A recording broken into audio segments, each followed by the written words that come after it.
Olá, queridos, graça e paz da parte do nosso Senhor e Salvador Jesus Cristo. Estamos aqui para mais um vídeo para dar continuidade à nossa matéria em Teologia Sistemática do nosso seminário John Russo. E hoje nós vamos falar sobre Cristologia. A doutrina da Cristologia, obviamente, trata da pessoa bendita de Jesus, especificamente sobre a sua divindade e a sua humanidade, também sobre o seu ministério da morte, o ministério da morte, no caso a sua morte, sua ressurreição e a sua vida terrena aqui. É importante essa doutrina porque ela torna claro e facilita a compreensão da pessoa de Cristo e toda a sua obra.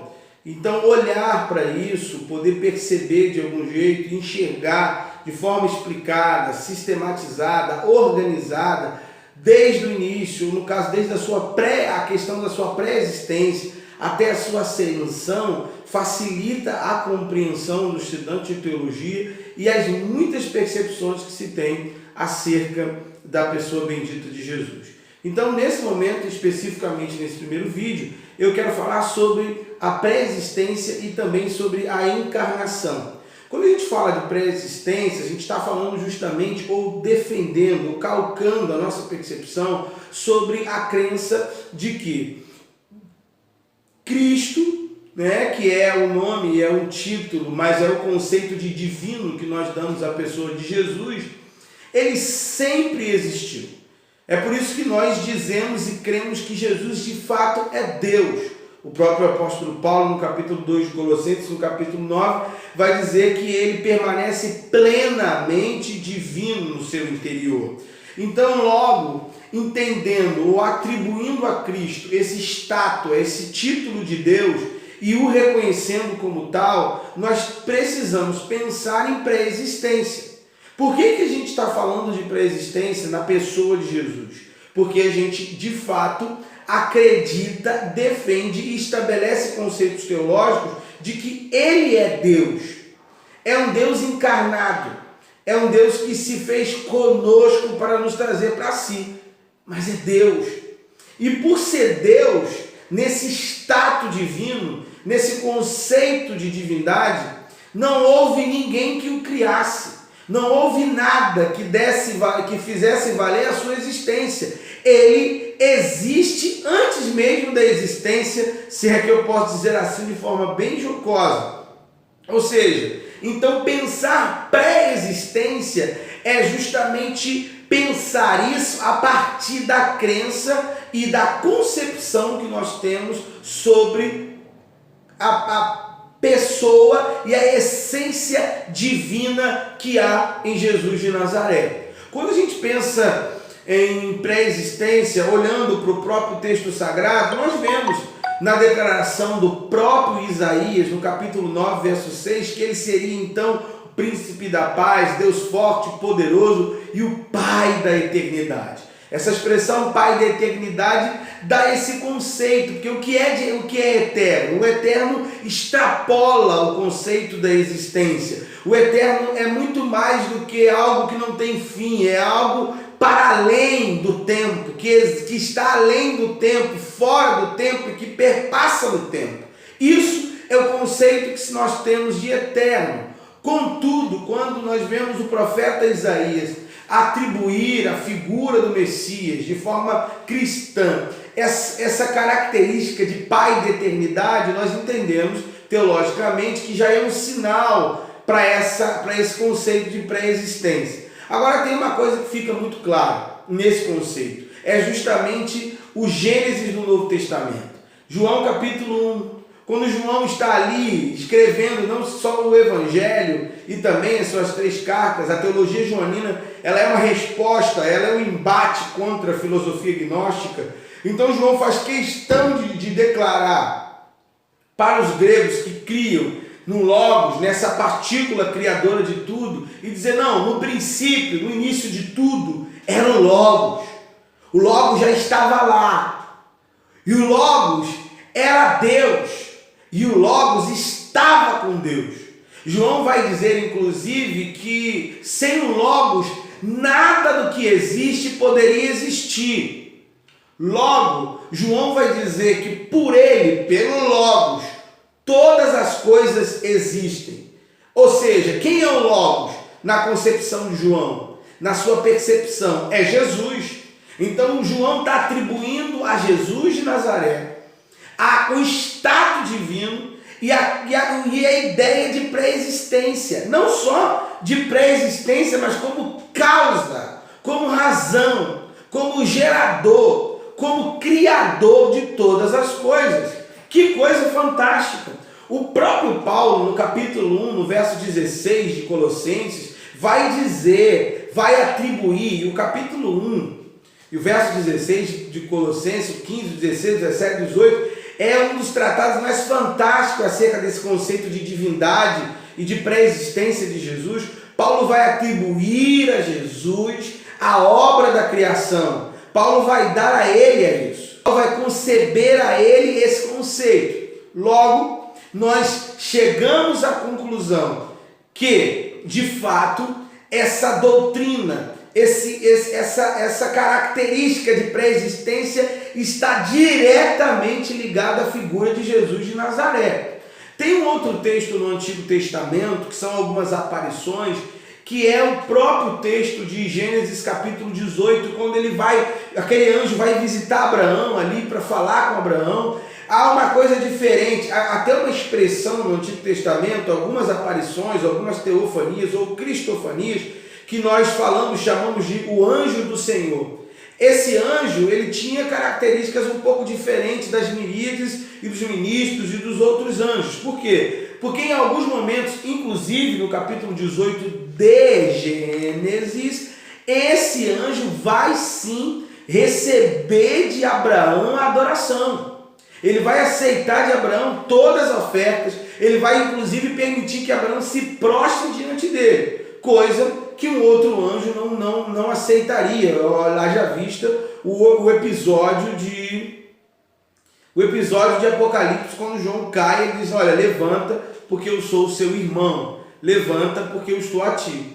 Outras características que denotam tal pré-existência é o próprio fato de Jesus ser conhecido como o Filho de Deus, e essa titularização que é dada muito, muito presente no Evangelho de Marcos, ressalta e marca com muita profundidade esse divino, esse conceito sagrado, essa ideia de Deus que há na pessoa de Jesus de Nazaré.